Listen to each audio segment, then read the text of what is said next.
We begin this morning with the latest developments surrounding two key weapons in the fight against the coronavirus. The New York Times is reporting that the FDA is expected to authorize Pfizer's COVID booster shot for all adults as early as tomorrow. It's a move that would give millions of Americans access to an added round of protection against the coronavirus.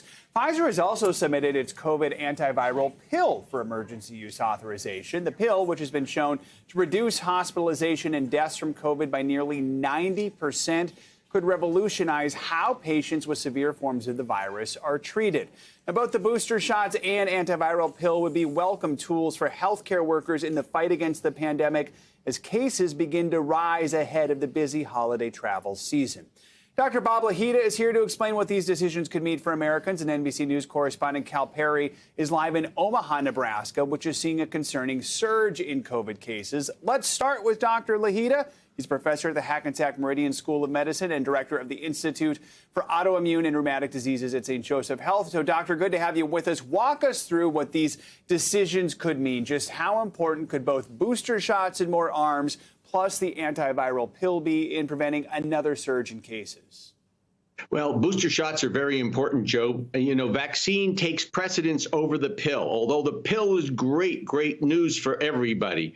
The booster shots are important because if you didn't respond to the first two shots of the mRNA vaccine, you'll probably need it. The second thing is that immunity wanes over time. So 6 to 8 months out, you should have a booster shot. And thirdly, you should have protection against the variants. There are always new variants popping up, especially in those people who are unvaccinated. So that's important. Then the pill comes around, and the pill is there to really protect you from hospitalization and death. And this new pill, Paxlovid, it's called, from Pfizer, is extremely effective. So effective that the clinical trials were halted in the middle because the data were so promising. So we've become, Doctor, quite familiar now with the processes for these emergency use authorizations. We know Pfizer only submitted the authorization request for its booster shots last week to the FDA. So do you think this quick approval process is a sign the FDA recognizes the need to get more Americans another round of protection, especially as we get into winter and the holidays? I think so. I think, Joe, our biggest concern are the spurts that we're going to see after Thanksgiving when people are surrounded with family in warm homes, some vaccinated, some non-vaccinated, and, of course, the Christmas holidays when everybody clumps together and we are going to probably see spikes. So we have these pills. There's also one from Merck, as you know, but the Pfizer one is, as you said, 90% effective, and that's very, very promising. All right, so, Doctor, let's talk about if these booster shots do get authorized as early as tomorrow. What should people know? You touched on this a little bit, but first, how long should they wait in between their second vaccine dose and the booster shot? And are the known side effects, what are they that are associated with the booster? Well, first, I want to say that the fact that your immune system is effective. It's acting against the antigen or the foreign substance, which the body believes to be the virus, which of course it is not. It's the vaccine. So if you have side effects, that's not a bad thing. That's actually a good thing. So the side effects can be severe in some cases, and that's of course scary, but people have to realize that, you know, if you have a shot, you're going to react perhaps with a fever and some aches, maybe aches in the arm, and that's a good thing. And the second point that you made is that the virus, the vaccine should be probably a booster given about 6 to 8 months after the first vaccine is given. Although states are saying, and many places are saying, regardless of when you got the first two shots, go ahead and get the booster before the holidays. All right. Dr. Bob Lahita, as always, thanks for answering our questions. We appreciate it. Now, as we wait for any news out of the FDA on authorizing Pfizer's COVID pill and its booster shots, cases continue to spike in different parts of the country. Nebraska is seeing its worst spike since last January. Infections have risen for 3 straight weeks, and hospitals are starting to run out of space in their ICUs, something we've heard before. With the holidays right around the corner, health officials say the situation could get worse in the coming weeks.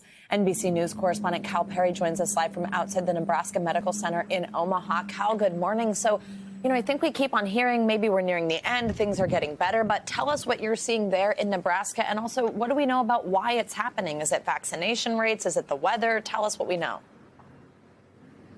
It's a combination, I think, of both of those things. The Nebraska vaccination rate is just below the national average. That certainly is a concern here amongst medical and health officials. The other issue is, as you said, the weather, right? People are headed back inside. We're headed for the holidays again. Those indoor restaurants are starting to fill up. It is all the more depressing when you think we were here a year ago, right? And the difference between now and a year ago is now we have these vaccines. So when you speak to officials here at the Nebraska Medical Center, they're just begging people to get that vaccine because those ICUs are starting to fill up. 90% capacity in the intensive care unit. So it's no longer really a pandemic for the unvaccinated, right? If you end up in the hospital due to a heart attack or some other sort of injury, it's more difficult to be treated right now. Those hospitals here in Nebraska are filling up, and you then sort of factor in the rural areas of the state. So many folks ending up here taking up those desperately needed beds, Savannah.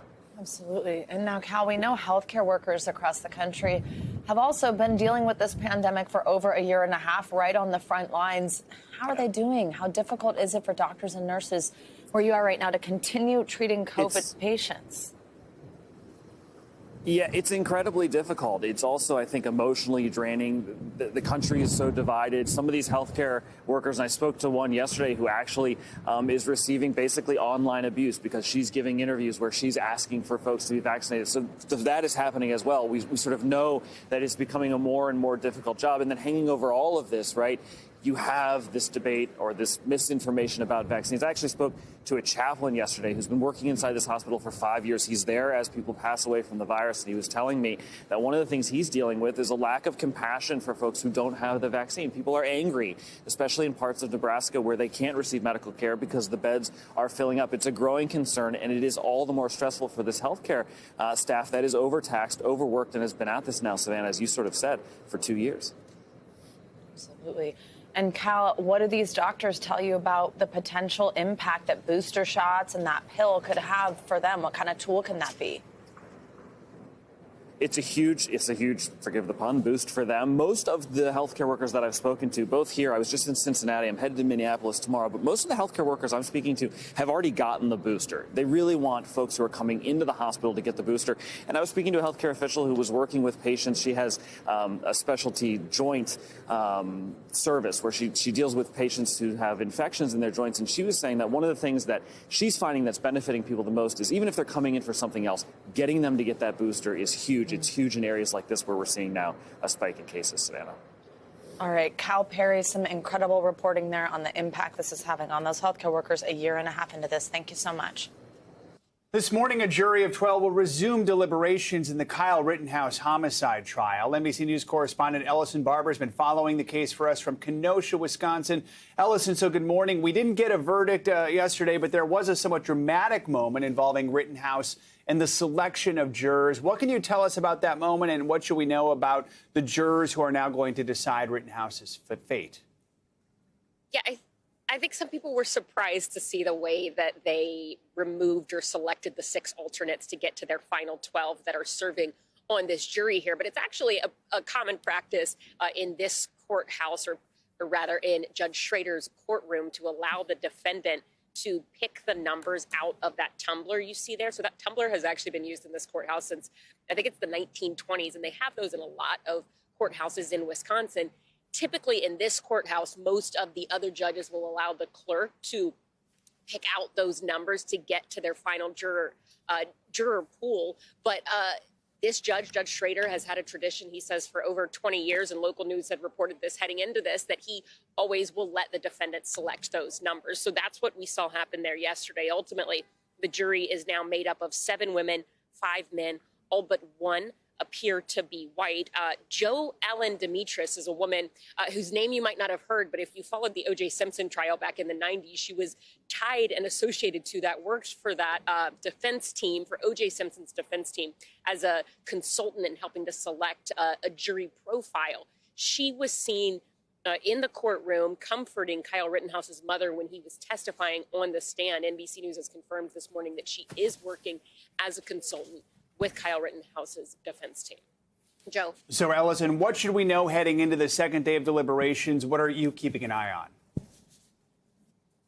I mean, look, the defense, the thing to remember here is the defense does not have to prove self-defense. They just need to convince one juror that maybe that's what happened here. The prosecution has really honed in on kind of the initial moments of when all of this started, the first interaction that Kyle Rittenhouse had right before he first pulled his trigger with Joseph Rosenbaum. They used enhanced drone video to say, if you look, you see him set down a fire extinguisher, and then he pointed his rifle at a couple walking by, and then Joseph Rosenbaum. That is what then led Joseph Rosenbaum to chase after him, and that is what provoked him, in the prosecution's words, and triggered this entire series of defense. They say that moment right there, and this is what they want the jury to believe, that moment was a provocation, and if that moment didn't happen, nothing else would have happened, and that therefore, in that moment, by pointing his rifle at those people, that Kyle Rittenhouse gave up the right to self-defense. The defense has obviously disputed the way things played out, saying Joseph Rosenbaum in particular was, in their words, a bad guy, a rioter, the aggressor. And again, they really only need one juror to say, hey, maybe that was true, in order to hopefully for them not get a conviction here. Joe? And Ellison, very quickly, just set the scene for us, the mood there in Kenosha right now. What's it like? You know, it's calm. We've talked a lot about how the governor has put some 500 National Guard members on standby outside of Kenosha so they could be called in if local authorities ask for their help. We really have only seen a very small group of protesters outside the courthouse since we've seen the jury go into deliberations, and this case has started to near its end. They have been calm by and large, and local police here say they have no plans for any sort of road closures or anything like that. They say they don't see any need for it at this point in time. Joe? All right, Ellison, we know you'll stay on it. Thank you so much. President Biden will be in Detroit later today for the second leg of a tour aimed at selling his newly signed infrastructure bill. The president will visit what General Motors is calling a Factory Zero assembly plant. That's where they build electric vehicles, to talk about how the new legislation will boost production. NBCNews.com senior White House reporter Shannon Pettypiece joins us now for more on this. Shannon, good morning. So the White House chose this GM plant in Detroit for a very specific reason. Tell us about the message the president is hoping to deliver with this trip. Well, the intent here is to focus on some of the impact or benefits that this bill is going to have when it comes to addressing the effects of climate change. That's one of the components we haven't heard as much about from the president yet, so we'll certainly hear more about that today. Part of that includes building out electric vehicle charging stations to encourage more people to get electric vehicles. And this plant he is visiting today, a GM plant, is part of the company's push to move all of their vehicles to electric by 2035. Another element of this climate change aspect to this bill we could also potentially hear about from the president is trying to make communities more resilient to withstand the effects of climate change. So things like improving their water infrastructure to reduce the risk of flooding, building up dams, levees, improving bridges, all those aspects as climate change certainly becomes something that's become more and more real to many people in the past couple of years. Absolutely. So that's what's going to be happening today in Detroit. But yesterday, the president was in New Hampshire. That was the first stop after signing the infrastructure bill. Now, this wasn't about electric vehicles like today will be. He was actually just promoting the impact his bill will have on more traditional infrastructure projects, what people might think of when they think about what this bill is supposed to aid in. Tell us about that. Right, and trying to make this tangible to people, to give them specifics about what this will do. There's been so much talk about the numbers and the price tags. Well, here are some specifics, and that was what he was doing yesterday, highlighting this bridge in New Hampshire. Here's a bit more what the president had to say yesterday. Thanks to the infrastructure law, we're going to make the most significant investment to modernize our roads and our bridges in 70 years. The law is going to speed up replacement of bridges by at least a year, and allow New Hampshire to invest in other critical infrastructure needs. So all part of this effort by the White House to get political credit for this, to not only benefit the president, but also Democrats who are really banking on running on this bill and the benefits it provides to people in 2022. Now, Shannon, this infrastructure bill that was signed in is just one part of the president's domestic agenda. Let's talk about that other one, this social spending and climate package. Can we expect a vote in Congress on that soon? Well, there is the possibility, there is a plan that a vote will come this week. Of course, we have heard a lot of plans about when votes will come for bills that don't actually come to fruition. The president addressed this yesterday, saying he was confident that this would pass the House, that it would pass the House in the next week. Then it goes on to the Senate. Of course, there's still a rocky road ahead of this. A lot of members of Congress indicating this is something we could see being battled out well into the end of the year. All right, Shannon Pettypiece at the White House for us. Thank you so much. Time for a check on your morning news now. Weather? Bill Cairns joins us now with a closer look at the flooding aftermath in Washington. Hey, Bill, good morning. Yeah, good morning. Good Wednesday, guys. And yeah, the pictures yesterday were just dramatic as they get for how powerful water can be, washing away hillsides, washing bridges away, water through homes. Just another example of just a horrific flood. Over 500 people have been displaced from their homes. We have one person that is missing still. I-5 is still closed near the Bellingham area, and they're working as fast as they can, but they haven't given us any updates as to when they're going to be able to open that up. And so all the rescues are done. Some of the most of the water has receded.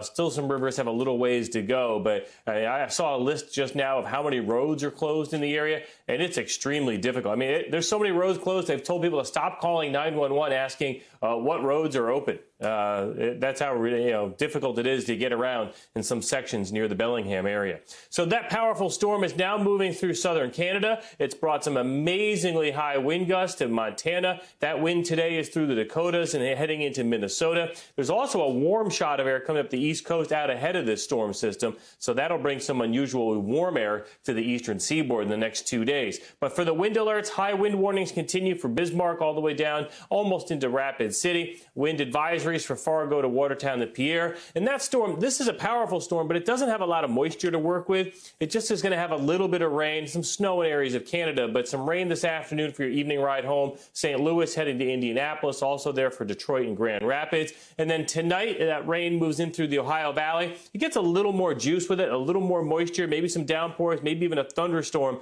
come Thursday evening through central New York, central Pennsylvania, approaching Washington, D.C., maybe 7 or 8 p.m. Thursday. New York City, it looks to be around 10 p.m. So it looks like one very warm and nice day for the East Coast before that rain and colder air arrives. So today's map, not bad for travel across the country, just that little cold shot in the north. Look how beautiful Dallas to San Antonio. And then tomorrow, guys, that's it.